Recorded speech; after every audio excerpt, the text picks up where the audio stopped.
Good morning, friends. It's Debbie. I'm here to respond to 10 VR questions and a tarot spread from the hashtag TheWitchWithin.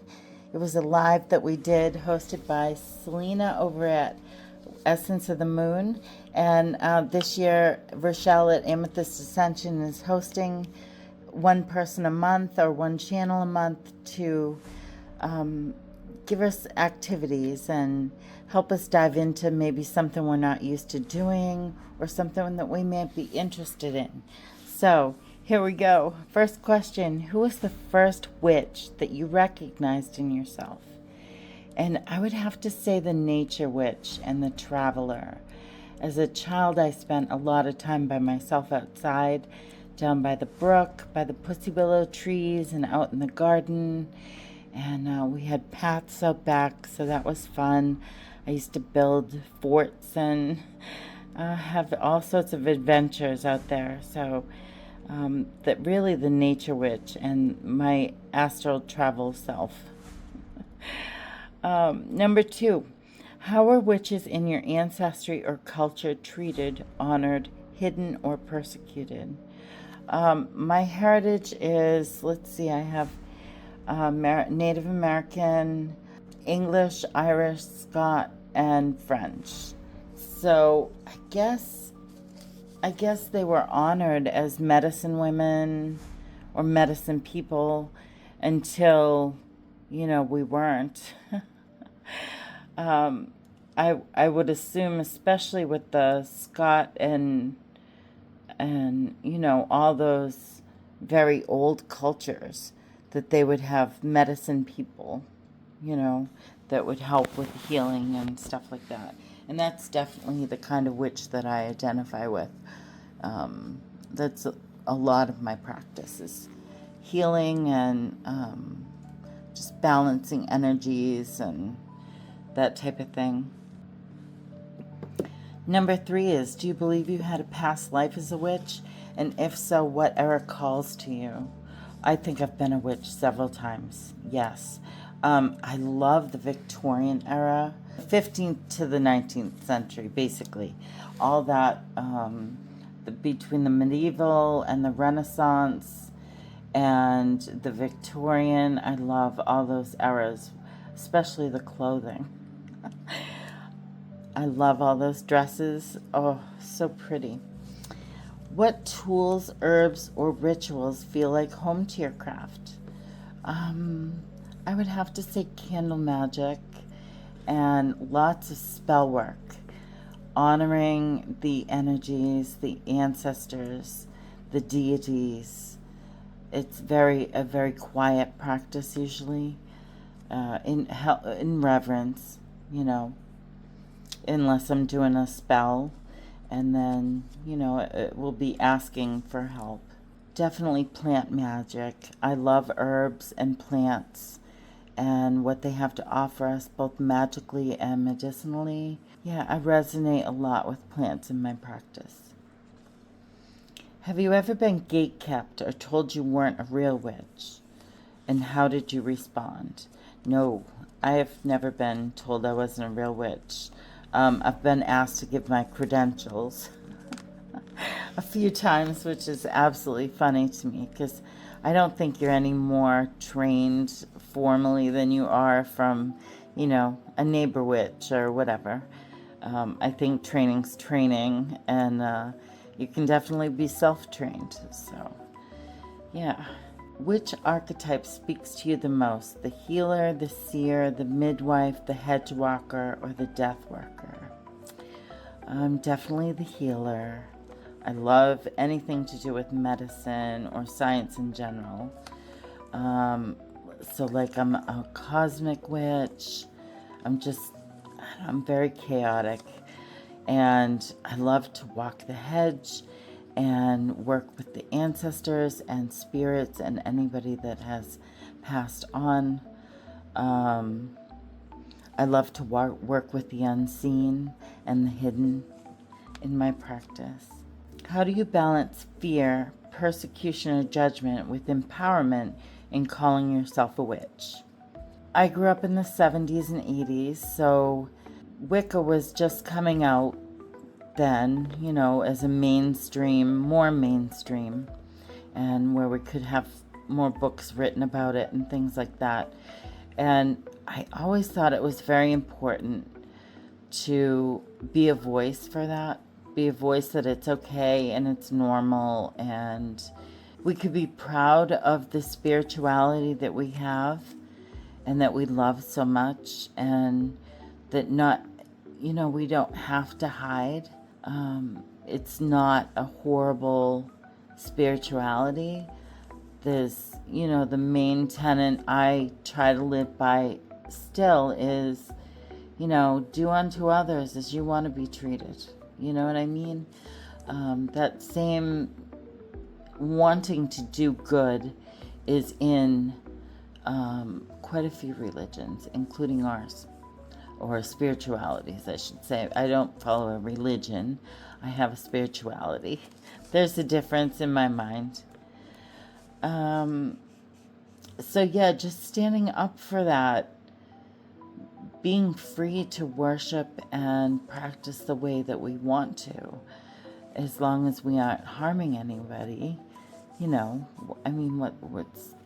What's the difference between ours and any other religion as far as the world goes? We're mainly peaceful people, and I want to stand up for that and be proud of that. So I feel that, if I'm persecuted or judged for that, then they don't need to be around me, right? I mean, we can agree to disagree and part ways, and that's fine. To each his own. Share a moment where magic revealed itself undeniably in your life. And that was when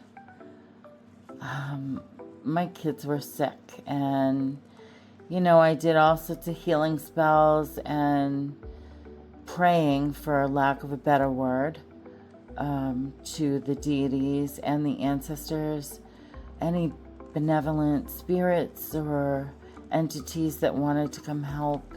I asked for their help, and it was given to me, and for all three of them. Yeah, that was scary, and really that was the most I've ever relied on my magic and my honoring, my spiritual practice. So that was awesome. That's when I knew it was a path that I was on the right road. Which tarot or oracle card best represents the witch in you? And I love the Hermit and the Queen of Cups. I cherish my alone time. I spent a lot of time alone as a child. It's where I do my best thinking and reasoning and diving into my shadows. Anything I need to work on is all best done alone. So I love to be the Hermit. But then I also like to be the Queen of Cups. I like to be the nurturing mother energy that, helps people through emotions and events in their lives, good or bad. I'm there to cheer you on, or I'm there to hold space for your mourning. And what wisdom would your inner witch whisper to the collective if they could speak? I guess to take time to find the simplest of magic in nature. For me, I feel my most witchy outside with the plants and the trees and the spirits, especially the land spirits here in New Hampshire. I've come across quite a few wonderful, wonderful land spirits that speak to, my Native American heritage. And I love that. I love that I can commune with them so freely. Suggestions from the yard. I guess I would say some witches need grandiose rituals and, high magic. Lots of steps and items and things like that. I however, prefer slow magic, low magic, folk, or simple magic, slow magic, I guess is how I would put it. Especially being disabled now, I have to find slow magic sometimes, which can be annoying. If I have a ton of energy, then I do a little higher magic, more pomp and circumstance, and all the bells and whistles that make us feel so witchy in the moment. But yeah, simple magic is cherished now as I get older, and I challenge you to find the simplest of magic. So I guess yeah, that would be a great reminder. So anyway, on to the tarot reading.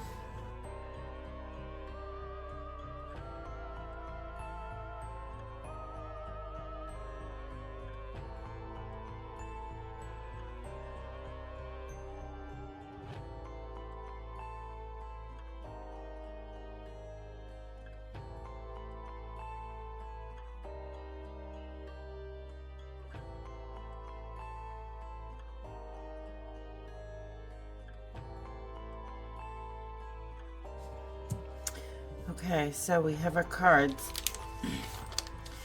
The root, where the witch in me comes from, ancestral or past life thread.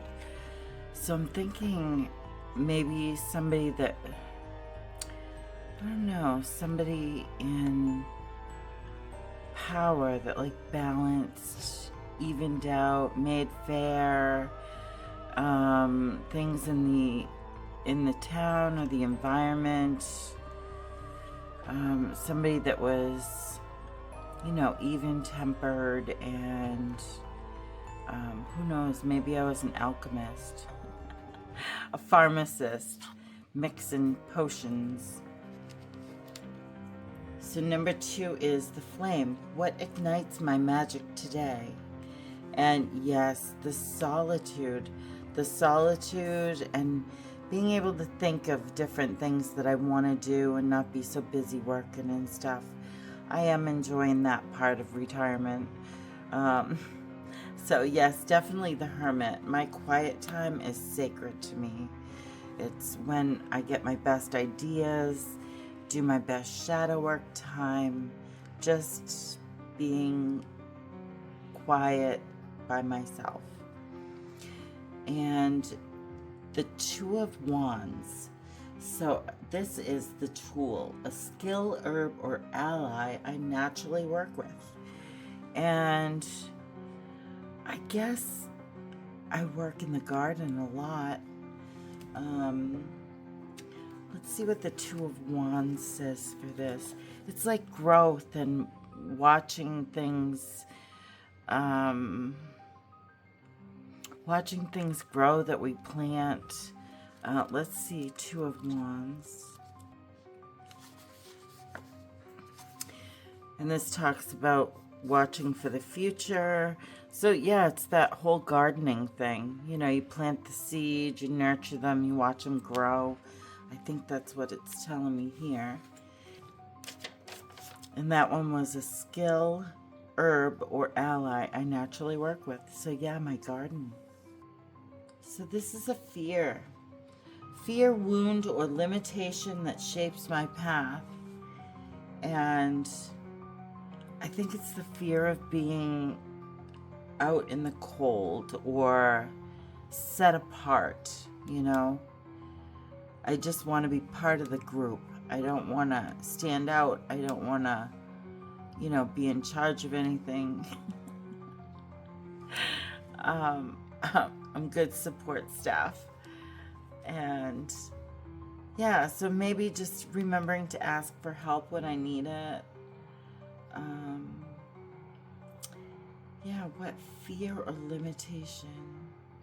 Maybe the fear of asking for help. I'm not sure on this one. What do you guys think?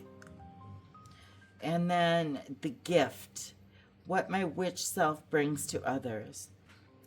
I would like to think that I bring some, balance, ebb and flow to the community.